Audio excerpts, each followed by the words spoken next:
like what we saw last week, oh, forget about it. Kim Jones is in the stadium right now. Kim, take it away. Good morning, Rich. This will not surprise you. Daniel Jones's Giants teammates spent part of the week raving about him. Tight end Evan Engram told me Jones is such a competitor. He saw it on the basketball court in a mean game of horse. Evan said Jones beat him on a crazy three-pointer. And then there's second-year guard Will Hernandez, who took me into the huddle last week for that game-winning drive. Hernandez said that Jones had to have had a million things going through his mind, but he made sure all of us knew what we should be focusing on. That's pretty impressive for a rookie. Rich? Well, the headline was, there's a new man in town, M-A-N-N. That was a headline in the New York Post last week, and we're piling on, too. Don't do it. Look how long it took Eli to reach career milestones that it took 4 mere NFL quarters for Daniel Jones to reach last week. Sorry, Eli. It's just, it is not right. It is not right. But numbers are numbers, and that start was unbelievable last week. Kurt Warner, you have the floor. Well, I mean, coming from 18 down, and we really wondered how would this offense look different, and we knew he could run fast. But it was the quarterback athleticism that really changed the complexion of the thing, and you're going to see it right here. Pressure coming to him. Doesn't panic, doesn't have to run. Watch how he just buys a little bit of time, Rich. I'm just going to slide away from it and make a big play down the field. And you saw this over and over and over again. Right here, you got the pressure coming from the backfield. Got to be able to feel the pressure, slide up, get outside. Once again, eyes down the field, gets his body turned, makes a nice throw down the field, setting up a touchdown right there with Saquon Barkley, and we're going to see it a third time. This is what it is. Quarterback athleticism, the ability to buy and manipulate the pocket and make throws down the field. Here's another big dime, as they're calling him, Danny Dimes. Oh, no. But I'm just saying, those 3 plays right there, Rich, it led to 91 of his passing yards, and it led to 17 of their points. I'm not sure if Eli's in there that he makes those same kind of plays. That small little in-the-pocket athleticism was a difference maker for Daniel Jones. We all know his nickname should be the Dance Roll, right? The Dance Roll. We going with that? We're not going to go with that. No, we're not going to try to sell that. Okay. Browns fans tailgating in Baltimore, Maryland. Boy, these fans, they thought they had a 12-13 win season staring them in the face. What a start it has been for the now 1-2 Browns. And then we'll be all set to go with you. Something special brewing in Cleveland, Ohio. One of the most talented, youthful offenses that we've seen. Will they live up to the hype? Mayfield looks and throws. That is picked off. This is just a bad situation. Don't hit the panic button. Nobody's panicking. 4th down and 9. They're going to run it. Yikes. We can't have continued mistakes. 4th down. Baker back. Throws. Intercepted. You know, if you're looking to blame somebody, blame me. Don't blame any of our players. This is a nightmare. Have to hit the reset button, look at the film, learn from it. I thought the days of that were over. Mike Garafolo is in M&T Bank Stadium for this big AFC North tilt. Mike? Rich, it's interesting we rolled that video right there because that's one of the questions I had for some Browns folks this week. Is it the pressure that's getting to Baker Mayfield, the pressure to perform after all these expectations? And they said, well, really only Mayfield himself can answer that. But from a technical standpoint, what they would like for him is to step up into the pocket a little bit more rather than trying to escape. They're okay with escaping. As a matter of fact, we heard Kurt just a couple of moments ago talking about Daniel Jones doing that. But they want him to keep his feet a little bit calmer and not just panic back there and figure he's got to escape immediately. Now, they're hopeful also that when they get Antonio Callaway, the wide receiver, back from suspension, that will help. And they're also not ignorant to the fact that maybe their offensive line just isn't good enough. I have been told via sources that they have spoken with a number of teams about possibly trading for an offensive lineman, maybe a tackle, so something to watch as we get closer to the trading deadline. Now to Mooch and Irv. Okay, Mike Garafolo, thank you. Yeah, that's a good point that he just made because, Mike, this Browns roster is pretty darn good. Yes. Offensively, with weapons for Baker Mayfield, you got defensive guys all over the place. Maybe it's that offensive line.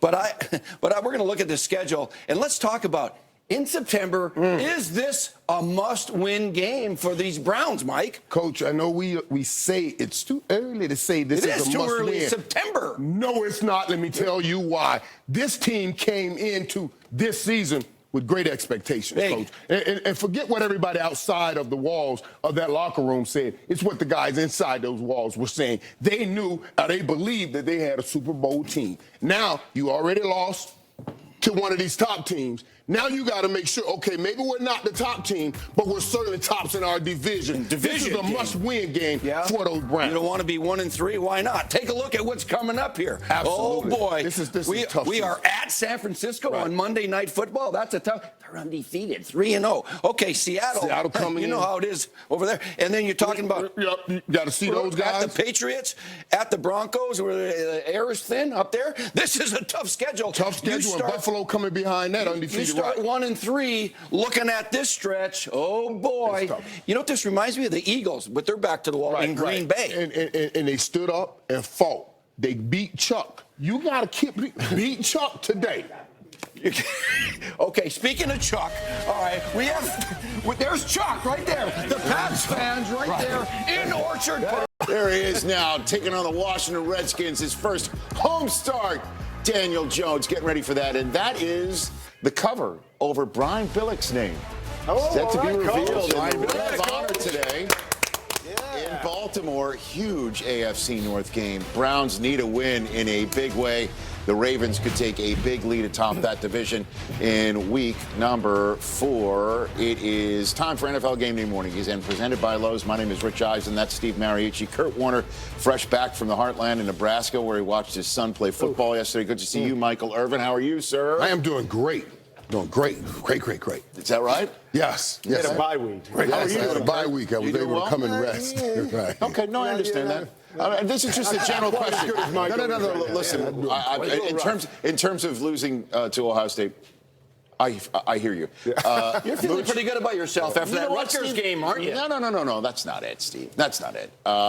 In the history of NFL Game Day, in the vast, lush, deep history of NFL Game Day, which I have been proud to say for all this year.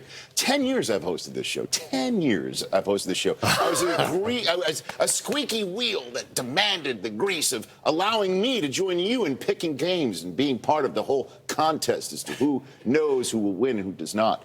In the vast history, nobody's ever had 4 lone wolves correct in the same week. In case you're wondering proof of this? what I'm talking about, visual evidence. Tape. Coming, I know it. Already in danger of becoming another Wolverine to whimper into the weekend. Those Badgers are awesome. A man falls behind the pack. Well, you're in last place. Not for long. Yet he bared his fangs, risking it all for glory. Dig that hole deeper. I'm coming back. Howling to the football dogs, sniffing out victory. I like Kyle Allen. Blue horseshoe. Here we go. I am taking Daniel Jones. Clawing his way back with a sweep. This underdog is playing for treats. Here I come, guys. That's pretty good, actually. Man, for 4. Good job, Rich. Yeah, it was That was really awesome. I love the smell of 4 lone wolves in the morning. Well, obviously, that's my storyline. Steve, what's yours going into this Sunday? Guys. Oh, my God, that was good, Rich. You can relate to this, Kurt Warner. Patrick Mahomes and the Chiefs travel to a dome today. Kurt Warner is a dome guy, all right? They travel to Ford Field, and he plays in a dome. Never played in a dome in the National Football League yet, all right? He did so, though, 4 times in college. But you know what? This guy can play in anything. He threw for 374 yards in the rain last week, for crying out loud. But in college, 4 times, Kurt, he averaged just under 500 yards per game passing in a dome in the nice comfort of your living room. Today, when he travels, I can't wait to see what kind of numbers he's going to put up, and he's probably going to break a bunch of Kurt's records. You know, and records are being broken, not only with what you just said, but you just saw right there, after my first ever 4 lone wolves being correct. How many times are we going to hear about this? Many. That's the first umlaut in the history of Game Day Morning. Right up, look at that, over the O right there. A little smorgasbord. Nobody knows what it's it's like a super dot is what it's called. What did you call it? Umlaut, sir. Umlaut? Umlauts. Kurt, Okay. what do you have over there? Mooch, I know when you were coaching, you used to always break up every season into 4 quarters, right? So we're about at the end of the first quarter of the NFL, and I believe it's one of those prove-it Sundays. You know, we talk about all those young quarterbacks that played well last week. Well, prove to us that you can do it again. Oh, Buffalo's 3-0, Michael. The Pats are coming into town. Prove to us that you belong in that conversation. How about Cleveland? Everybody's jumping off that hype train. Prove to us that we belong on that hype train. How about Minnesota, Chicago? Last